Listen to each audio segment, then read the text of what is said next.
Hi friends, I am Mani. I am the blogger behind getmoneyrich.com. Today we are going to discuss the topic of financial health. Financial health of an individual. So what is financial health? In simple language, we can say that financial health is nothing but our net worth.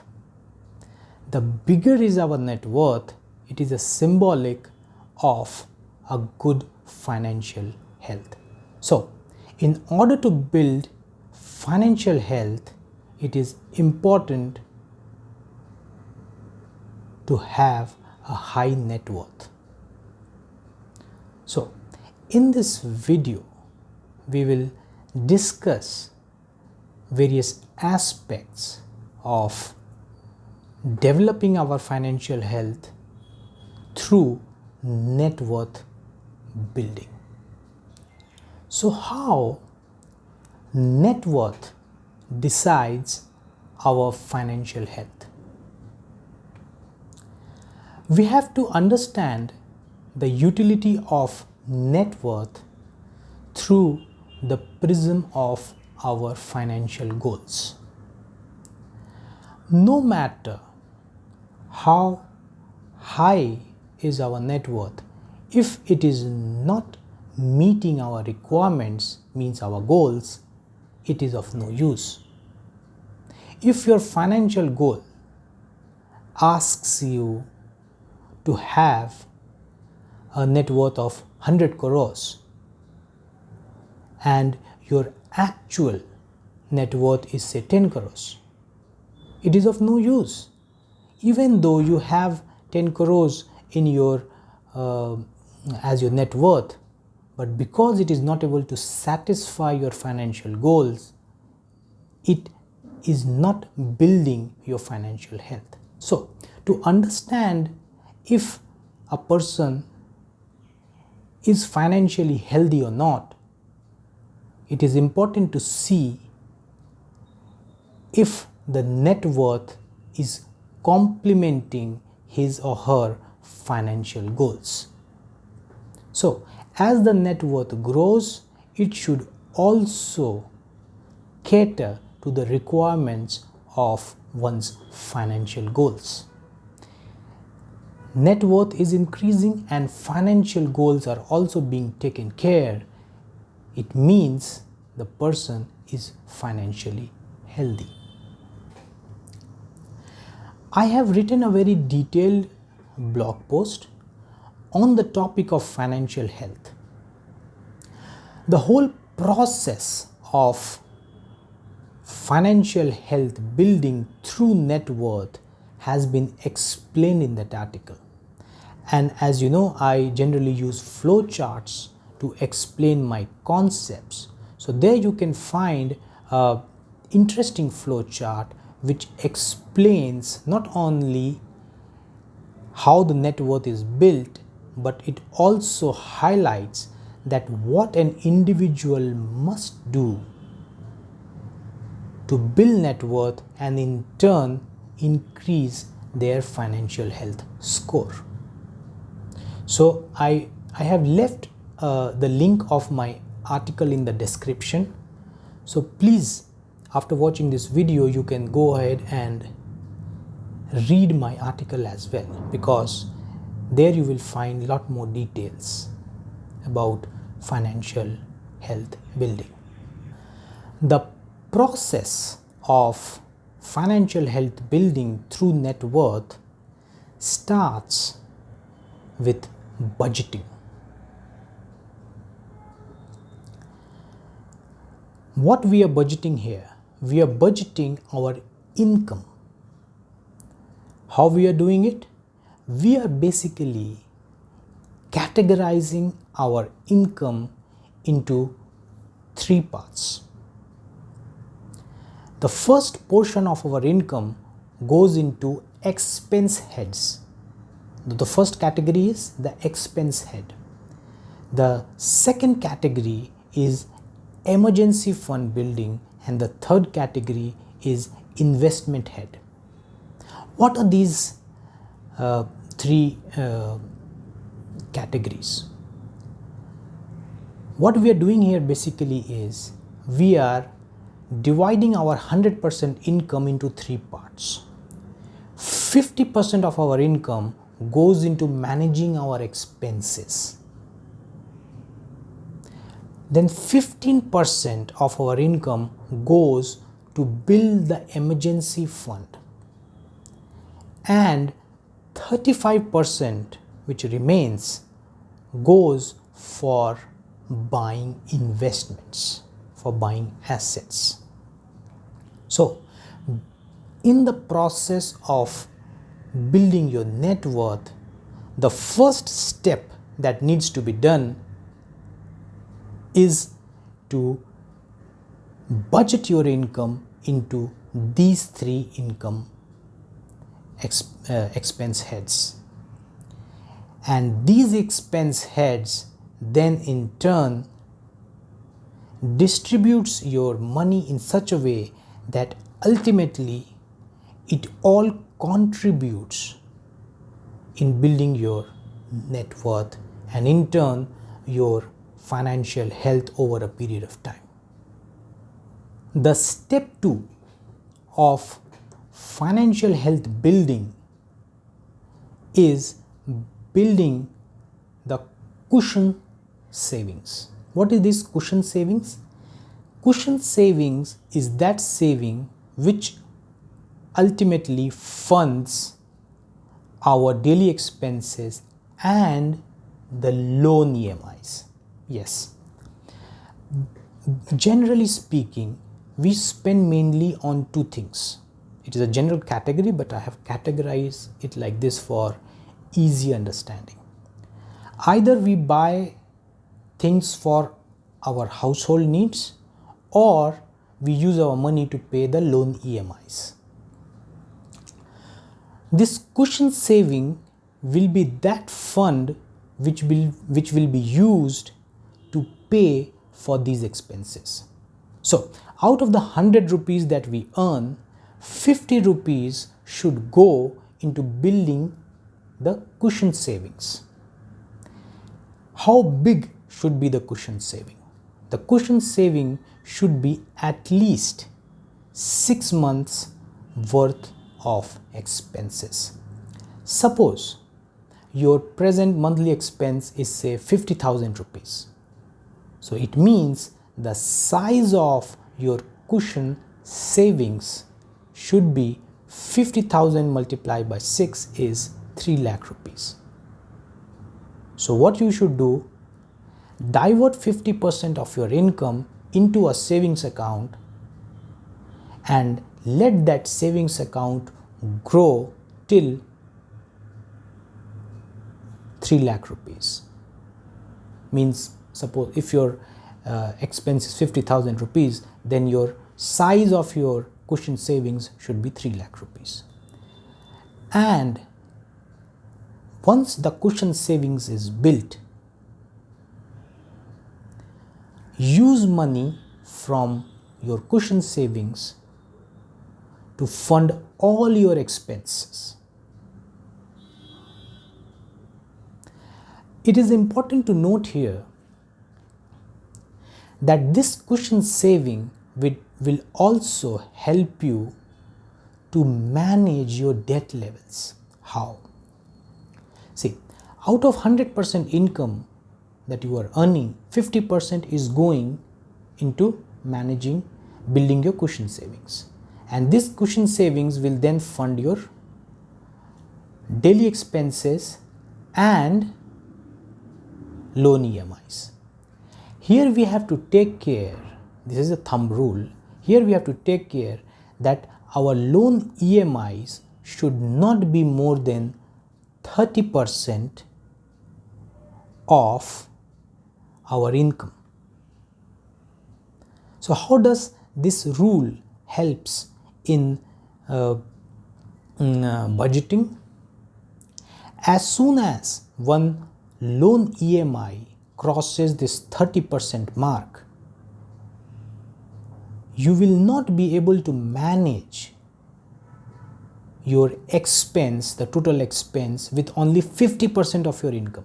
100% income, out of 100%, 50% you are giving to cushion savings, and out of these 50%, 30% you are using to pay the EMIs.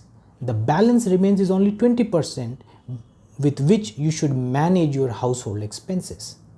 So once this loan EMI becomes more than 30% of your income, it will become like impossible for you to manage your daily household expenses with just 20% income.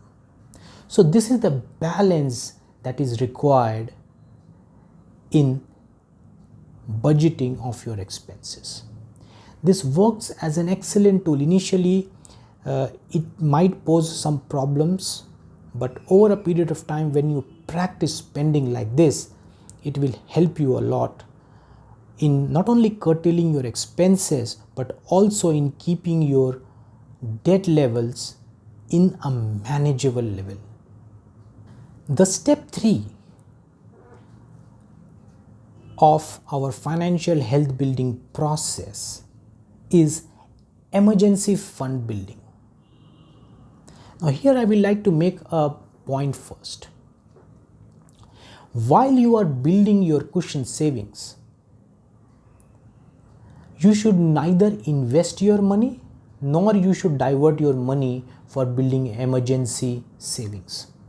Suppose your monthly expense is 50,000 rupees. It means your target of cushion savings is 3 lakh rupees.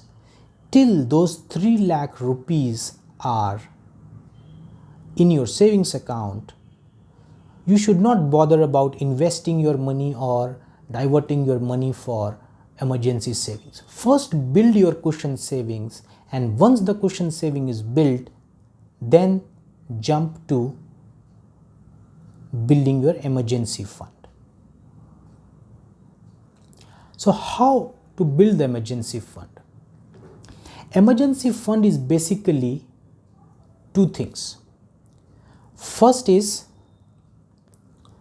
a liquid cash, and second is the insurance policies.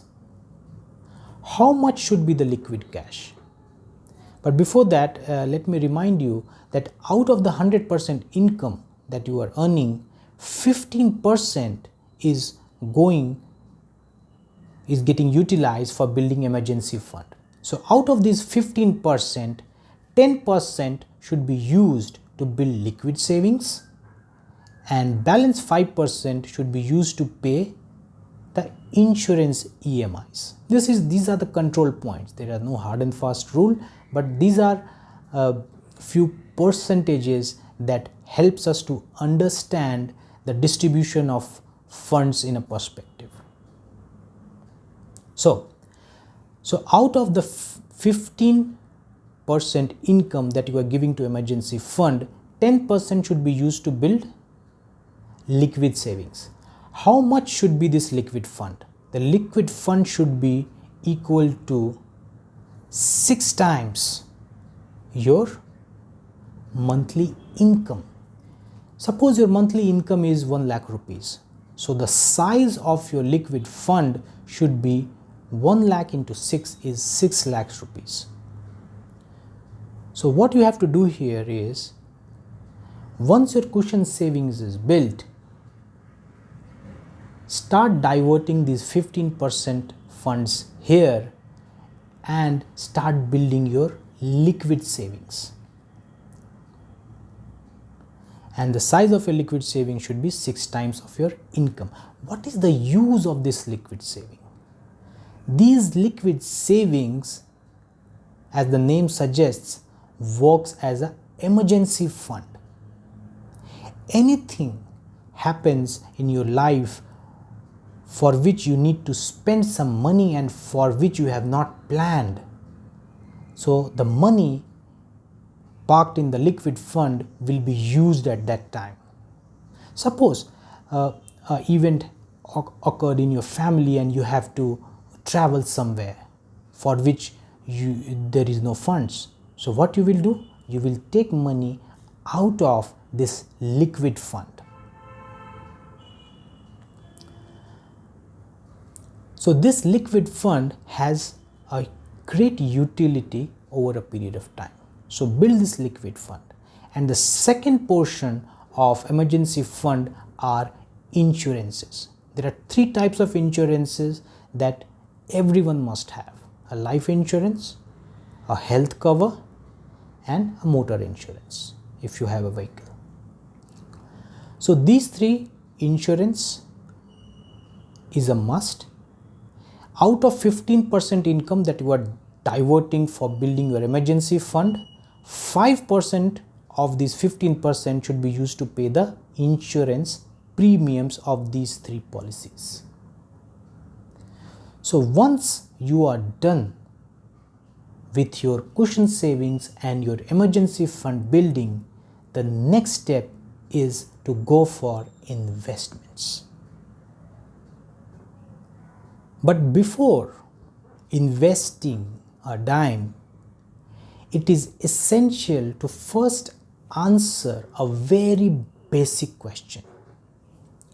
That question is why you are investing money.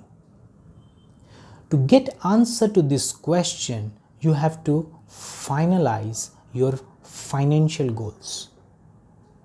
Your financial goals can be like buying a car after 3 years, buying a home after 5 years, funding the future education expense or other expense for your child, and most importantly, to build your retirement corpus.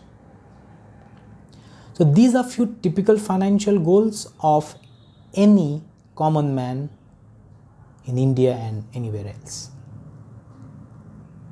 So before you start investing money, you should first finalize your goals, because in the backdrop of these goals, we will see if the net worth that we are building is good enough or not. If we are building a net worth and it is also complementing our financial goals, it is a symbolic of good financial health.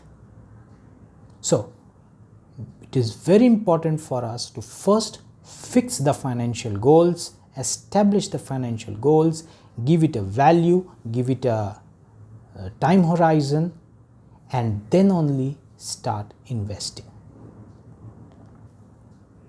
So after we have finalized the financial goals, the next step and the most important step is investments. It is these investments that will build the net worth. How? What we do in investment? In investment, we buy assets, and the value of these assets builds the net worth. Suppose in your investment portfolio there are shares worth 1 lakh rupees, there is a mutual fund worth 1 lakh rupees, and there is a real estate property worth 10 lakh rupees.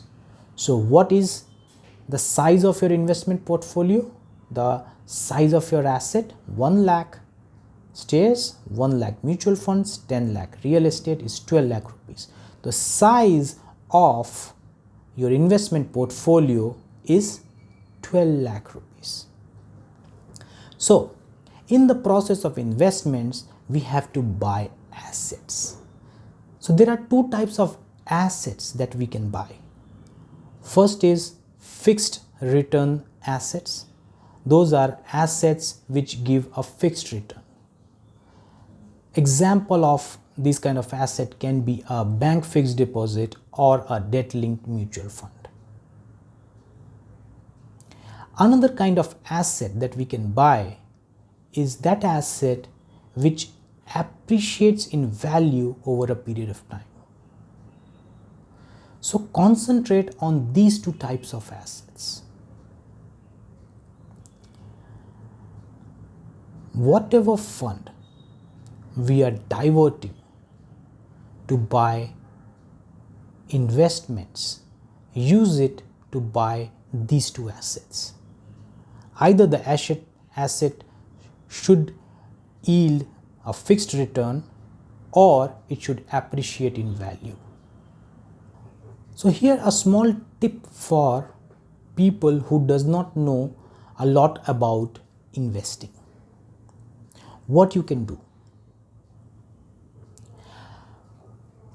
People who do not have a lot of know-how about investment can simply follow the mutual fund route. Do not bother about real estate, do not bother about gold, do not bother about shares.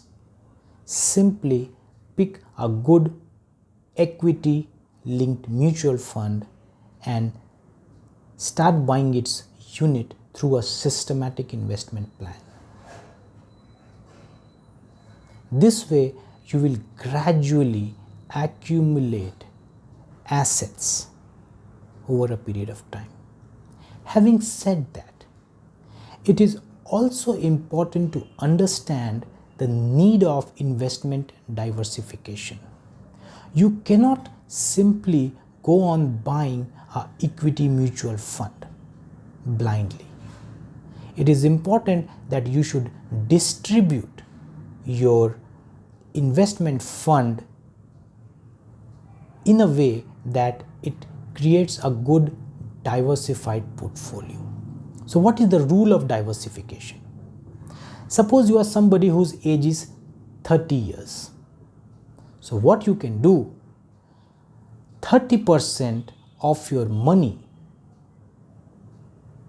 use it to buy risk-free investments, fixed return investments like a fixed deposit or a debt-linked mutual fund. And the balance 70% you can use it to buy equity like shares or equity linked mutual funds. So this way, as your age grows, you will note that you are buying more of risk-free investments and less of equity. Not only it creates a balance as you grow in age, but it also keeps your fund equally distributed between equity and debt, so that in case the equity is not performing well, at least you have a debt to give you that psychological support and you will not panic. So diversification is a very, very important step. Nobody should ignore it. Never invest all your money in equity. Use this thumb rule of your age formula to distribute your funds between equity and debt. So what we have done in the last step is we have invested money to buy assets, and these assets in turn builds our investment portfolio. The size of your investment portfolio will decide your net worth. Let me give you an example. Suppose the size of your investment portfolio is 10 lakh rupees and you owe 30 lakh rupees to a bank in the form of a home loan. So what is your net worth? 10 lakh minus 30 lakh minus 20 lakh. So net worth is minus 20 lakh. As your net worth will increase and your debt will decrease, this gap will create a positive net worth. Once the net worth becomes positive and it starts growing, it is a clear sign of a strong financial health building in times to come. So, in the process of building your net worth,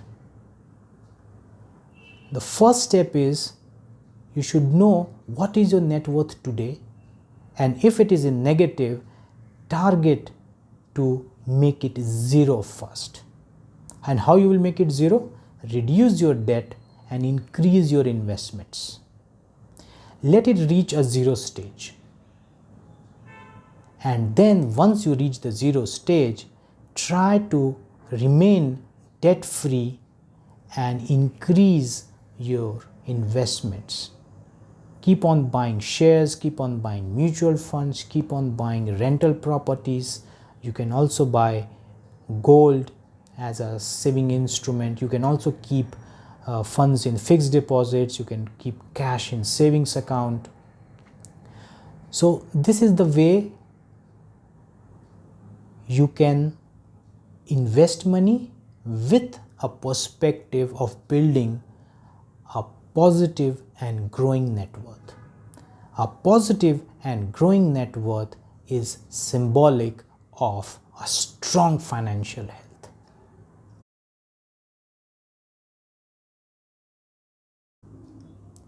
I hope you have liked this video. If you have liked, please care to subscribe to my YouTube channel so that whenever I post a new video, you will get a notification, and it will also boost my confidence of giving you more such videos in the future. Thank you for watching the video. See you soon.